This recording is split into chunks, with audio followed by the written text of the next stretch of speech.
Good day everyone, I am Ariel Borabo. We are the Group 6 and together with my group mates, we are going to report about the contribution of genetics to the society and the world. My name is Jenaline D. Santiago and I'm reporting the Genetic Engineering in Biotechnology. Genetic engineering in biotechnology involves the direct manipulation of an organism's genes.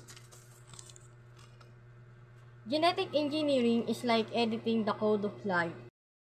Example, BT corn. Scientists have genetically engineered corn to produce a protein from Bacillus thuringiensis bacterium. This protein is toxic to certain insect pests, reducing the need for insecticide sprays. This improves crop yields by protecting the corn from insect damage and reduces the environmental impact of pesticides use. Application of genetic engineering in agricultural application.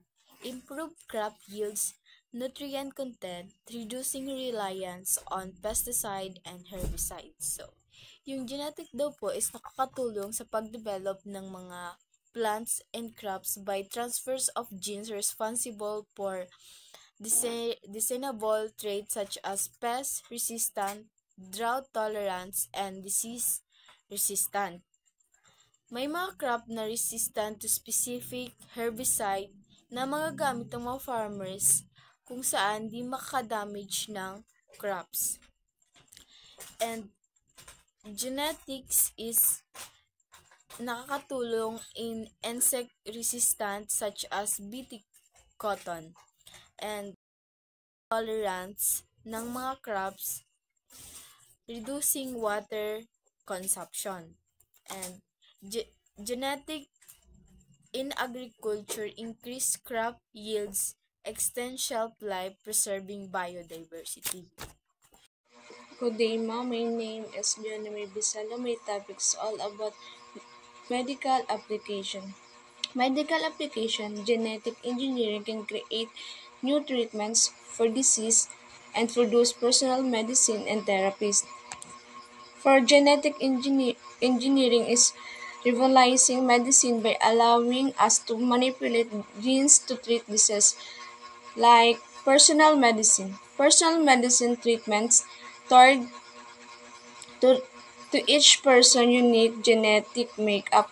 Then sa gene therapy, fixing faulty genes to cure inherited disease. And dito naman sa immune therapy, enhancing the immune system is fighting disease like cancer. Then sa target drug delivery, delivering drugs directly to the affected cell.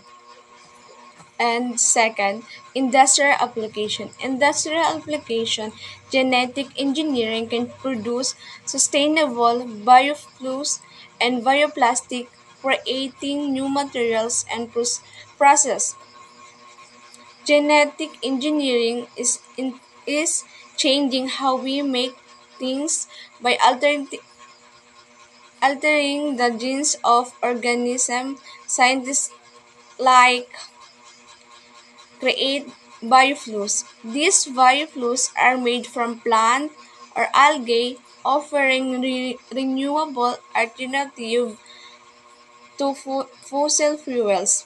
Second, produce bioplastic. These plastics are made for renewable resources like corn or bacteria, reducing our reliance on petroleum based on plastics.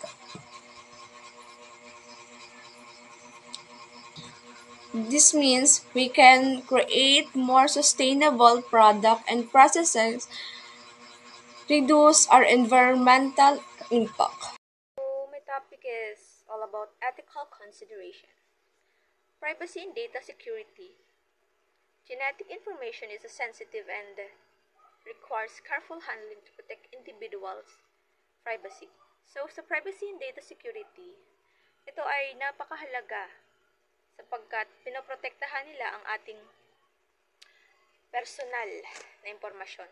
Tulad ng paglalagin mo sa website like Facebook and others like Instagram, TikTok, and others. So, dito po ay may security upang mapanatiling safe ang iyong impormasyon. So, my next topic is all about informed consent. So, informed consent, individuals should be fully informed about the potential risks and benefits of genetic testing before making decisions. So, dini po sa informed consent, nangangahulugan na ikaw ay may sapat na kaalaman, pag-uunawa tungkol sa iyong bagay bago magbigay ng mga pahintulot. So, dapat po, kung ano man nagigibuonin doon, like sa mga maglaging ka sa website, so, kaipuhan mo po na aram mo muna bago ka hatag sa mga impormasyon, like, ang mga importante. Everyone, I am Gisela Tonyo and I am going to report the ethical consideration number 3, the genetic discrimination. Genetic discrimination measures are needed to prevent discrimination based on genetic information in areas like employment and insurance. Ang genetic discrimination daw po ay isang uri ng diskriminasyon na nangyayari kapag ang mga tao ay tinatrato ng iba dahil sa kanilang mga gene. Maaari mangyari ito sa iba't ibang paraan, tulad ng pagtanggi sa trabaho, siguro o paggamot sa kalusugan. Halimbawa, kung mayroong isang tao na may gene mutation na nagpapataas ng kanilang panganib na magkaroon ng isang sakit, maaaring tanggihan sila ng isang kumpanya o maaaring hindi sila makuha sa isang trabaho dahil sa kanilang mga gene. Sa Pilipinas, walang batas na partikular na nagbabawal sa genetic discrimination. Gayunpaman, mayroong ilang mga batas na maaaring magamit upang protektahan ang mga tao sa diskriminasyon na ito. Halimbawa po is the Anti-Discrimination Law, Republic Act No. 10901, ay nagbabawal sa diskriminasyon batay sa kapansanan.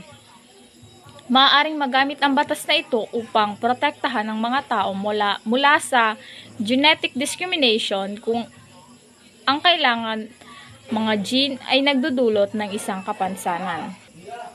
Number 4 is social implication. The societal impact of genetic engineering, including potential inequalities and unintended consequences, must be carefully considered. Ang social implication naman po ay tumutukoy sa mga epekto ng isang partikular na aksyon, ideya o pangyayari sa lipunan.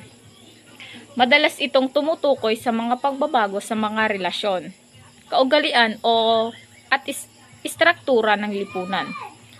Halimbawa, ang pagpapatupad ng isang bagong batas ay maaaring magkaroon ng social implication sa pamamagitan ng pagbabago sa mga karapatan at responsibilidad ng mga tao. Ang pag-usbong ng isang bagong teknolohiya ay maaaring magkaroon ng social implication sa pamamagitan o sa pamamaraan ng pakikipag-ugnayan ng mga tao at paggawan ng mga bagay. Ang social implication ay maaaring maging positibo o maging negatibo. Maaari silang magdulot ng pag-unlad at pagbabago o maaari silang magdulot ng pagkawala at pagkasira. Mahalaga na pag-isipan ang mga social implications ng isang aksyon, ideya o maaaring pangyayari bago ito ipatupad upang matiyak na hindi ito magdudulot ng mga negatibong epekto sa lipunan. Yun lamang po. Thank you. So, I am Ariel Borabo and I am going to discuss for the conclusion and future directions. The study of heredity has revolutionized our understanding of life. advances in genetic engineering and biotechnology hold immense promise for understanding global challenges in healthcare, agriculture, and the environment. So, sinasabi po doon na it is an understanding po daw of how traits are passed down from generation to next. So, nagpo-provide siya ng mga insight into the mechanism that shape the diversity of life on Earth. So, imagine po, mabuild kita kibalay, tapos the blueprints tell us kung paano yun gawin. So, parang parehas lang din daw po yun sa genetics. It tell us how traits like eye color or height are passed down from parents to children. So, yun daw po na knowledge na yun ay nag-open doors sa iba't ibang advances in various fields, particularly sa healthcare, agriculture, and environmental science. So, sa healthcare daw po, it can fix health problems. For example, i-relate naman natin sa house like, kunwari, igwa kita kibalay na broken ang window niya. So, parang din daw po katulad sa genetics na ma-fix yung broken parts into our bodies. So, para naman po sa agriculture, it can grow better food. So, we can change the blueprints of plants to make them stronger, healthier, and produce more food as we can. And sa environment naman po, we can protect the environment by understanding the blueprints ng animals ngaya, plants, and we can protect endangered species and clean up the pollution. So, yun lang po ang sa aming topic, and thank you so much.